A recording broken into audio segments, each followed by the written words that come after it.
Hi, it's your girl Keisha, and welcome to The Authentic Life. Each episode, I'll guide you on the journey to living fully, freely, and unapologetically. Together, we'll dive into real stories, practical insights, and steps you can take to embrace your truth and show up as your most authentic self. So guess what? I am glad that you are here with me. Let's get started.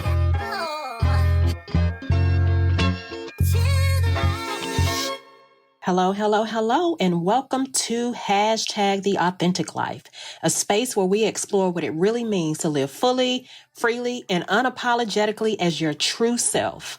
It's your girl Keisha, and if you're new here, I'm your host, I'm your guide, and I might just be your accountability partner by the end of this journey. So whether you're tuning in from your car, your office, or your favorite cozy corner at home, I'm just so glad that you decided to be here with me today. But as usual, before we dive in, I just want to take a moment to thank all of you who have embraced The Authentic Life journey with me. Whether you downloaded the podcast, shared it with your friends, or just tuned in to listen, you've been incredible. And a special shout out to those of you who have taken this thing a step further by either purchasing The Authentic Life merch, which we still have merch. There's going to be some summer merch and some other merchandise coming.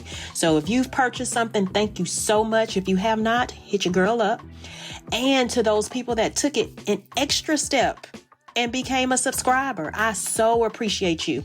Hopefully you are getting your subscriber only specials that are coming out every other week. So for those of you that are out there wearing the merch, sharing the message of living authentically, that fills me with so much gratitude and so much joy. You're not just listening, you're actually living it. So thank you for showing up for yourself and for this community. Remember, this wasn't just the launch of The Authentic Life. It was the launch of something that just might actually change your life. All right. Let's dive into what we're talking about today. The topic we're talking about today is something that I've been having a lot of conversation about. If you've been walking this journey with me, then you know we've been peeling back layers, right? We've talked about the boundary life. We've talked about the self-worth, self-love, all of those things. Learn, grow, go, all of that stuff. Each of those episodes invited us to look at how we show up for ourselves, how we set our standards, and how we find the courage to move forward when something or someone no longer fits. And today we're looking at a phrase so many of us live by, but rarely example. I'm a good person. And now I know what you're thinking. Keisha, being a good person isn't a bad thing. And you are absolutely right. But what happens when you wrap your identity in that goodness so tightly that you can't see when you're doing harm? Or worse, when you use your goodness as a defense to avoid your growth. Well, guess what? Welcome to the good person life, or I am a good person life, whichever one you want to use. The episode where we hold space for the truth that being a good person doesn't mean you're beyond accountability. So you ready to jump into this? Get your notebook, get your glass of wine, whatever you decide that you need as you listen to me talk about the good person life, and let's go.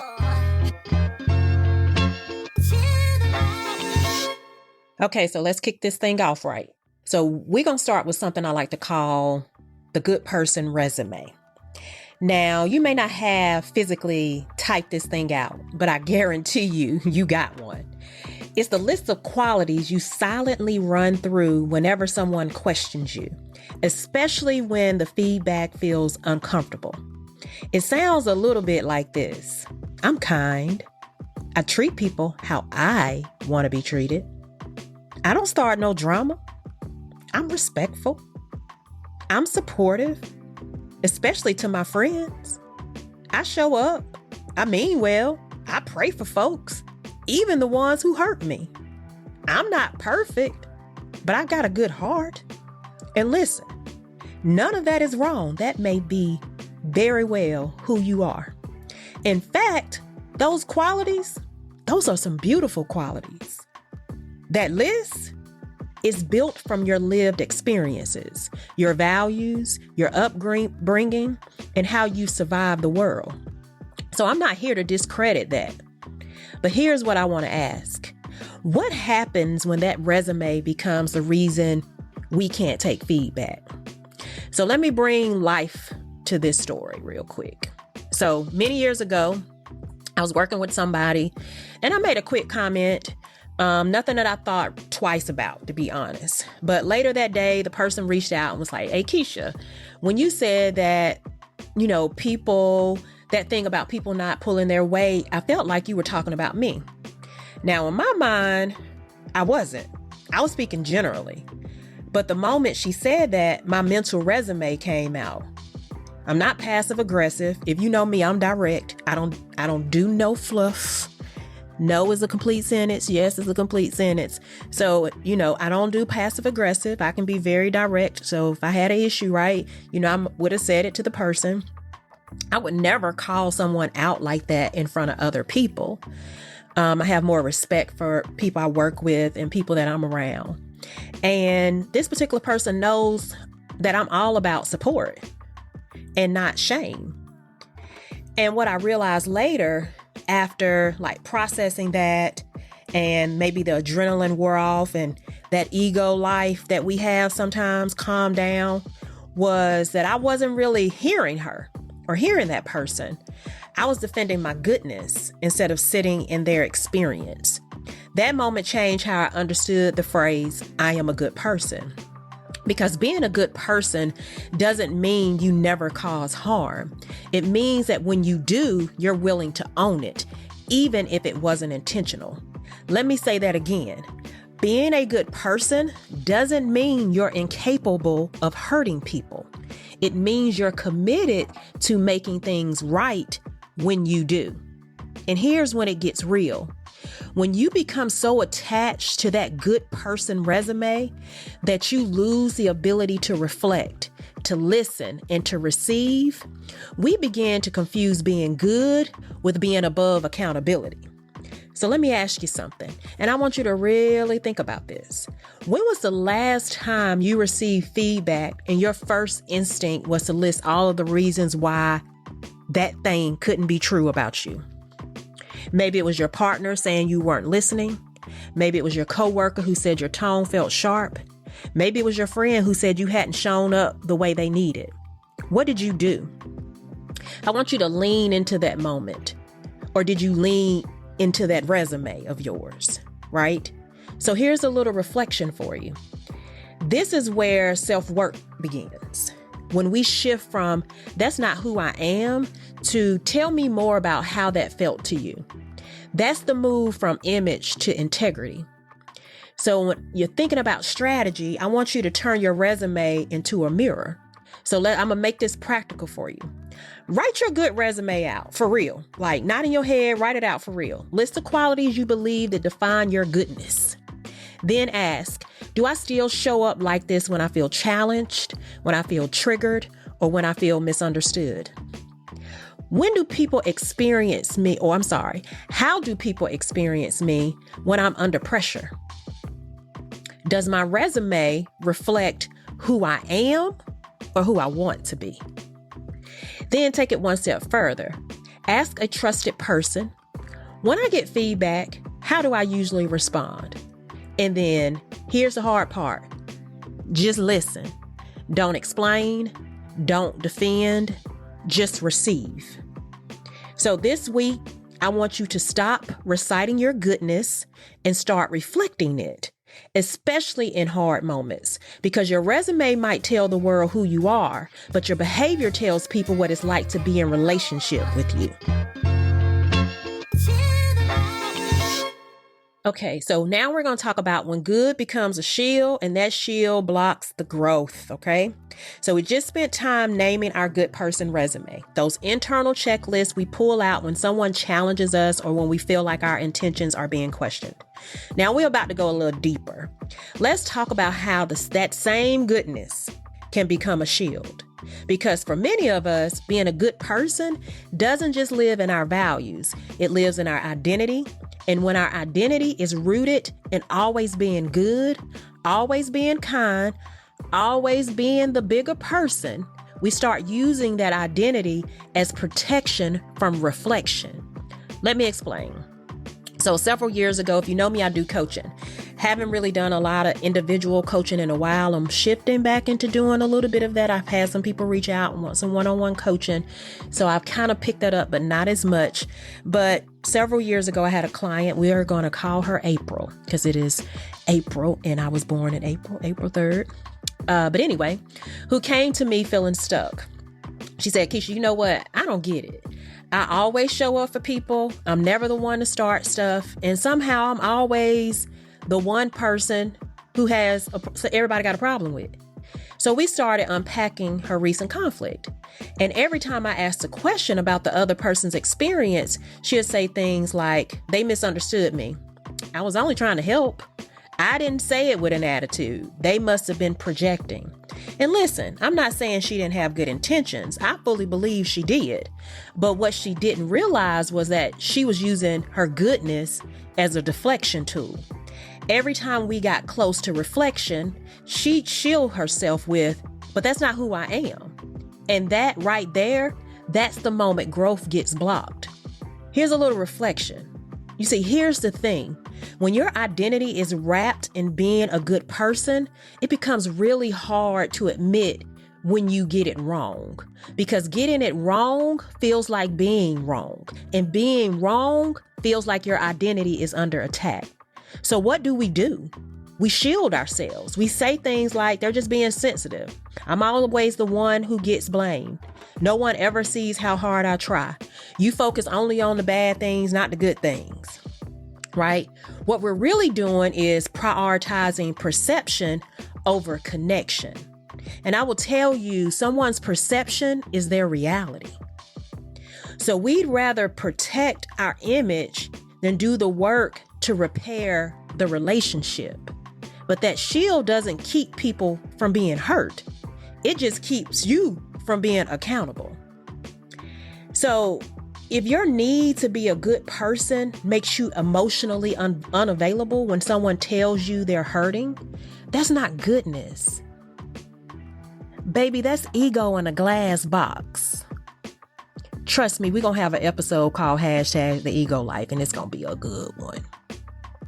You're so busy trying not to crack that you don't even realize you stopped letting people in. So y'all had a strategy in the first part.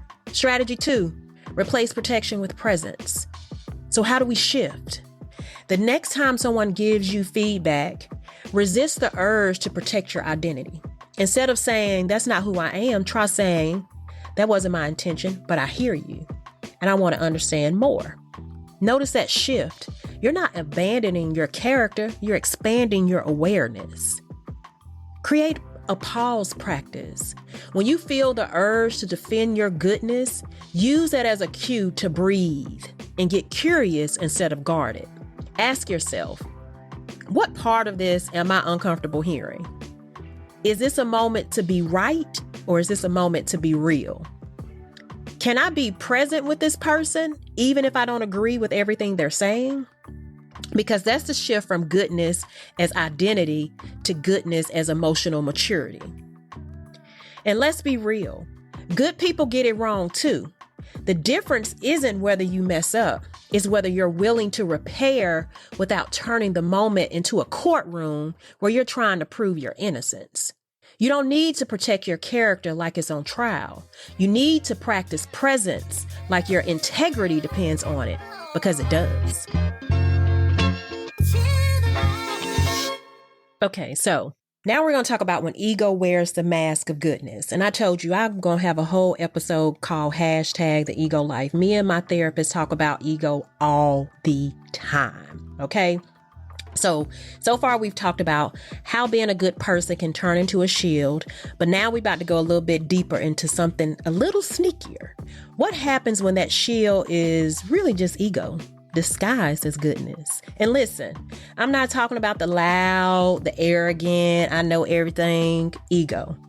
I'm talking about the emotionally intelligent ego, the polished one, the well-spoken one, the socially aware one, the one that knows that all the right things to say, leads with inclusion and affirmations, that encourages others, uplifts the room, but still quietly refuses to be seen as wrong. This ego doesn't yell. It actually performs. It blends in with our character and hides behind, I meant well. It's the part of us that says, I'm a good person, so this feedback must be a misunderstanding.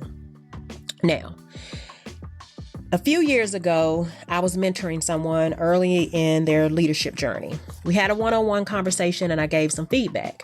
I genuinely thought I was being thoughtful, encouraging, and supportive, pointing out where she was doing really, really well, but also talking about where she needed to grow and potentials where she could shine.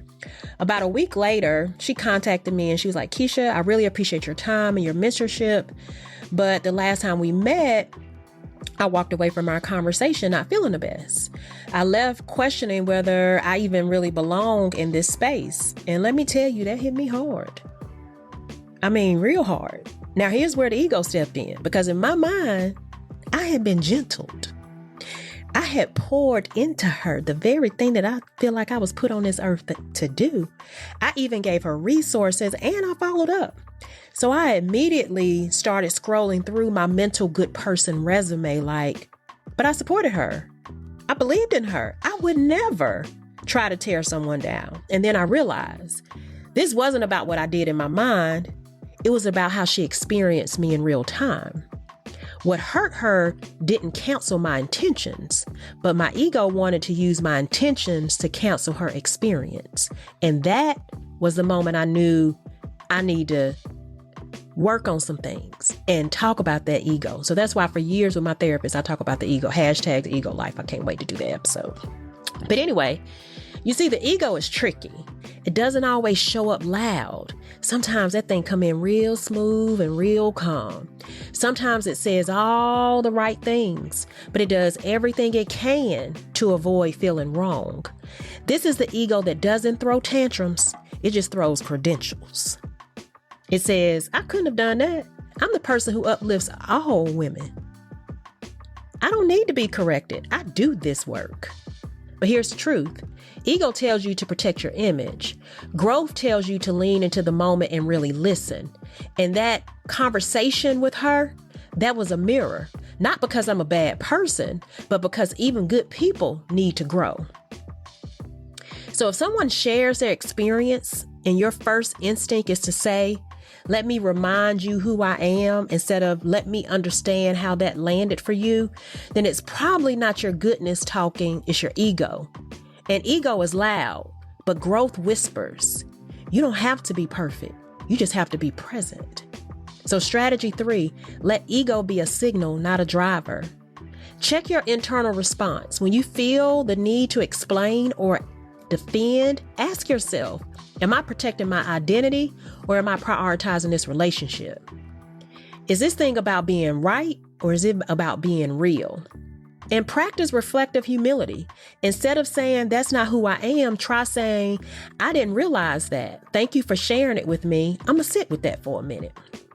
And then make an ego checkpoint, make your ego a checkpoint, not a destination. Let it alert you that something feels hard to hear, but don't let it be the voice that decides how you respond. Here's what I'm learning. You don't have to prove your goodness to protect it. And when your ego leaves the moment, your integrity actually takes a back seat. So the next time you're triggered, before you defend your resume, pause and ask yourself, what am I trying to protect right now? My heart or my image? Because the realest version of you, she's not afraid of feedback. She just focused on growing and changing. Okay, now, intent doesn't erase impact. All right, let's breathe together for a moment. In, breathe out. Because this next part, it's a little tender. It's the part that catches so many good-hearted people off guard. The part where the phrase, that wasn't my intention, becomes both a comfort blanket and a barrier. Let's get into it. Your intentions do not erase your impact. Let me say it louder for the folks in the back and for my own spirit. Your intentions do not erase your impact. They help explain it. They give context, but they do not cancel out the hurt that may have been caused by what you said. So, story time. In one of my workshops, a woman stood up after a session and said, I just feel like I shouldn't have to apologize if I didn't mean to hurt someone. I'm a good person. My heart is never in the wrong place. And you could feel the room shift a little bit, not because people didn't understand where she was coming from, but because so many of us have been there. We all have had those moments where we think, why are they upset? I didn't mean it like that. That's not what I said. That's not what I was trying to do. But here's the truth. Impact lives in the experience of the other person, not your explanation of it. Think of it this way. If I step on your foot, even by accident, it still hurts. And if my first response is, but I didn't mean to, instead of, are you okay? I've centered my innocence over your pain.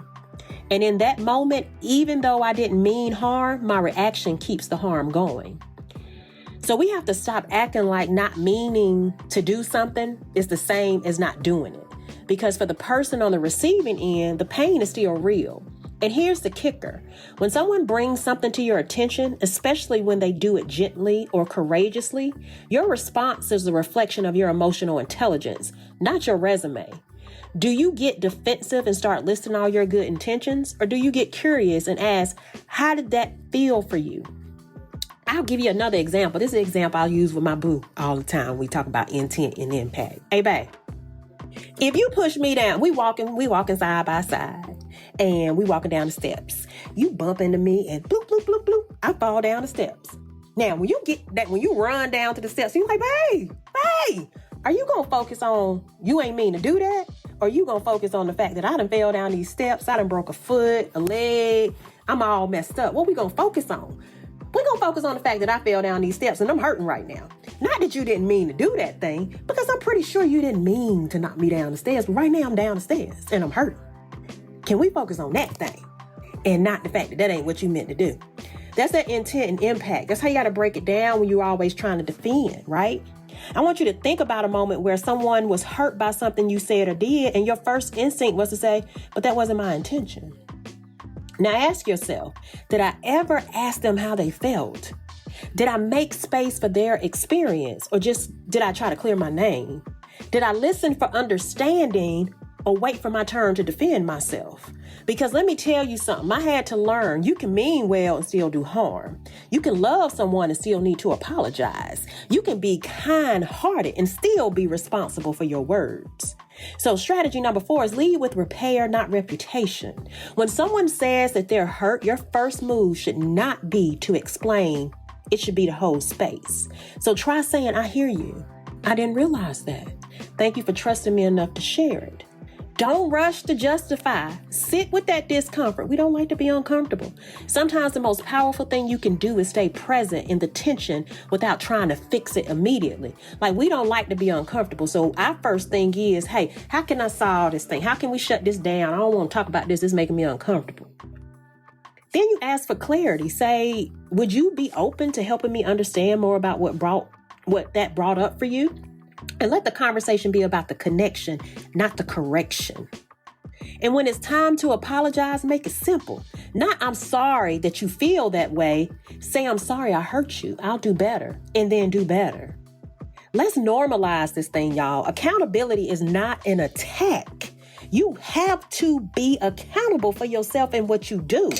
It's an invitation to be the kind of person you say you are. Remember, you're a good person, right? So the next time you're tempted to lead with, that wasn't my intention, pause and ask, is my need to be understood getting in the way of truly understanding this person? Because that's the difference between being right and being in relationship. All right, now we're getting this thing rolling. So now we're about to go into redefining good as teachable, not perfect. So now that we've looked at ego, my favorite thing to talk about, at intention versus impact and how being a good person can get in the way of real reflection, let's go one step further. Let's talk about redefining what good really means. Because if you're anything like me, you probably were raised to believe that good meant being polite, being helpful, staying out of trouble, getting good grades, being the strong one, not talking back, saying the right thing, even when your truth stayed silent.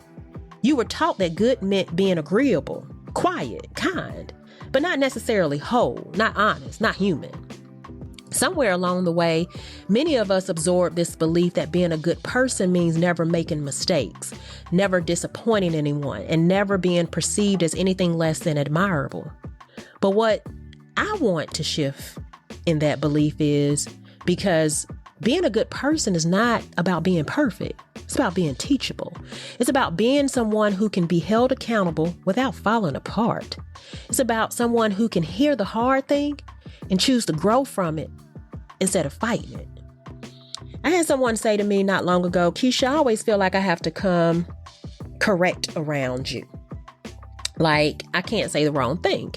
And I was like, huh? Thinking in my head, that was never my intention, but it made me think. Was my presence polished or was it pressuring? Was my confidence creating connection or something else? I had to ask myself, am I creating space for people to be real or just be careful? And that's one of the reasons why I do this hashtag the authentic life. That's why y'all are getting Keisha Jones. Y'all not getting Vice President Jones. Y'all not getting none of that like super professional, polished Keisha that many people know me to be, especially in my professional setting. Y'all are getting the full me, the real me, because I don't want people to feel like they can't be themselves, because people do look at me as someone as super confident, well polished, and that space. So I really have tried to think about that and really be conscious of what that looks like. So that conversation reminded me that even when we lead with love, even when we hold high standards, we still need to leave room for people, including ourselves, to be unfinished. And y'all see the unfinished version of me in hashtag the authentic life. Y'all hear about all my stuff and all my problems. A lot of stuff I talk to my therapist about. But because the truth is, I've spent years learning how to show up well. But sometimes that well becomes tight. It becomes rigid. And if you know me, I don't like to be tight and I don't like to be rigid. I want anybody to feel like they can come to me and they can talk to me. And when you're that way, there's no growth in the room where you can't breathe if you're always tight and rigid. People, if you know me, I can't stand for no uptight person, right? Loosen up. Come on now. Everything all right? So here's the new definition I want you to try on. Being a good person means being safe to grow around.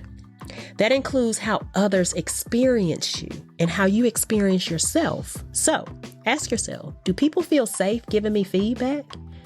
Do I leave room for nuance, or do I need things to be either I'm right or they're wrong? Do I treat growth like a process or like a test I can fail? Because growth doesn't live in people pleasing. It lives in being present with the process of becoming. You don't have to be the kindest, most polished, most morally correct version of yourself every single moment of every single day. You just need to be somebody who's willing to stop, reflect, and shift. To say, dang, I didn't even realize that, but I do now. And then do something with that knowing. Strategy number 5, let growth be your definition of good. Start your day with this intention. Today, I want to leave people feeling heard, safe, and respected, even when I don't get it right the first time. Here's a journal prompt you can use at the end of the day. Did my presence today reflect the kind of good I want to be known for? Was I committed to being polished or to being present? And then build your new good resume version 2.0, one that includes, I admit when I miss it. I know how to apologize well. I ask for feedback without falling apart. I listen to understand, not to just respond or defend. I prioritize impact over intention. I grow out loud. That's the kind of good that heals people, that builds trust, that creates legacy. So let's be real. Being teachable will take you further than being right ever could. So instead of clinging to the need to be good, choose to practice good every day, in every space, with every breath. Because good character isn't about being untouchable. It's about being someone who touches lives and lets others touch your heart too. Okay, so before we close out, I'm going to start adding a challenge. So this week's challenge for you as you go into your weekend and begin the next week and up until the next episode I want you to start putting in this hashtag I'm a good person life audit, right? So everybody take a deep breath with me. Breathe in, breathe out. This episode has been a lot, but a good kind of a lot, but a lot nonetheless. We've unpacked what it really means to be a good person. We've gotten honest about our ego, impact, feedback, and how identity can actually block our growth. Now let's take all of that and move it from your ears to your everyday living in your everyday life, because hashtag the authentic life isn't just about listening, it's about living. This week, I'm inviting you into your hashtag I'm a good person life audit. This isn't about judgment. It's about gentle self-examination. It's about truth. It's about growth. And it's about showing up in ways that reflect who you really want to be. Now, first step in this challenge is to write out your real good person resume. You've heard me say it all through the episode. Your good person resume is that mental list of reasons you believe you're a kind, caring, moral, or thoughtful human being, right? And you probably are. Nobody's saying you aren't. But I want you to write it down. Take your journal, your notes app, a piece of scrap paper, whatever works for you, and write, I'm a good person because, and then let it flow. List out the traits, the habits, the experiences, and the beliefs that form your self-perception. After you make that list, I want you to ask yourself, now, do I show up this way when I feel challenged, uncomfortable, called out, or called in? Because your real goodness isn't just who you are when it's easy, it's who you choose to be when it's hard. Now, number 2 for the challenge is to reflect on a moment you got defensive. Now I want you to go back in your mind to a moment when someone gave you feedback or even just said something that didn't sit right with you and you got defensive. Maybe you said, that's not what I meant. Maybe you shut down. Maybe you spiraled inside. Maybe you crashed out. Maybe you told that person you're just being sensitive. Whatever it was, I want you to go back and I want you to sit in that thing for a minute. Then I want you to ask yourself, was I listening or was I preparing my defense when that thing was going on, when I was having that conversation? Did I give them space to express what they needed, or did I center how I felt every time they said something? So what I mean by that, just for clarity's sake, for those that may be a little confused, somebody telling you how you made them feel, and then you trying to center yourself in that and how that wasn't your intent, you ain't mean to do that, all of those, it becomes about you and not about how they felt. So now how they, based off of what you're saying, now you basically telling them how they feel is wrong because that's not what you meant. How many of you have done that? How many of you have experienced that? I have experienced that. I may have done that, I can't recall, but I definitely have recalled talking to somebody, telling them how I feel. And then by the time I finish with that conversation, I'm like, damn, I feel bad for feeling how I feel. Maybe I shouldn't feel like this. Maybe I shouldn't feel like this. Then I'm over here just self-reflecting and checking myself. Then I'm like, girl, bye. Absolutely not. Yeah, I want you to think, have you ever done that to somebody? Yeah, that was a good example. Did I lead with empathy or did I lead with my ego? Did you let your ego in the driver's seat? Again, it became about you and not them. Write about it, talk about it with somebody, or just reflect on it honestly, because those are the moments that stretch us. Be transparent and honest with yourself. If you can't be transparent and honest with anybody else, you have to be transparent and honest about yourself. And that's why I wanted to do this episode, because we make being a good person so much of our identity and who we are that we cannot stretch ourselves. We cannot believe you feel like that because I'm a good person. Oh, okay, you are a good person. You just made me feel like shit though. All right. Number 3, make a repair if you're ready. Now, this one is an optional one, and it got to be spirit-led. So if you feel it in the spirit to do this, you go and do this. Keisha not telling you to go talk to nobody, have no conversations with nobody, because I don't need nobody crashing out on you. I don't need you crashing out on them and then coming back and saying it's my fault. That's not what I'm saying. This is optional. So this is spirit-led. If you feel like this is something that will be a positive thing and will work out, you go forth and you do great work. If you don't think so, don't do this. If there's someone in your life that you may have hurt, even unintentionally, And now you see how your goodness got in the way of accountability or empathy, and you feel safe enough to reach out, do it. And say something like this. I've been reflecting. I listened to Keisha's hashtag The Authentic Life last episode about being a good person, and it really put me in a reflection mode. And I realized I may have missed something in our last conversation. And I really want to apologize. And I'm actually open to hearing how that felt for you, if you're open to sharing that. And then have the conversation. It don't have to be deep and dramatic. We like to get all dramatic and make everything so deep. It don't need to be all of that. It just need to be real. And sometimes what people really need isn't an apology.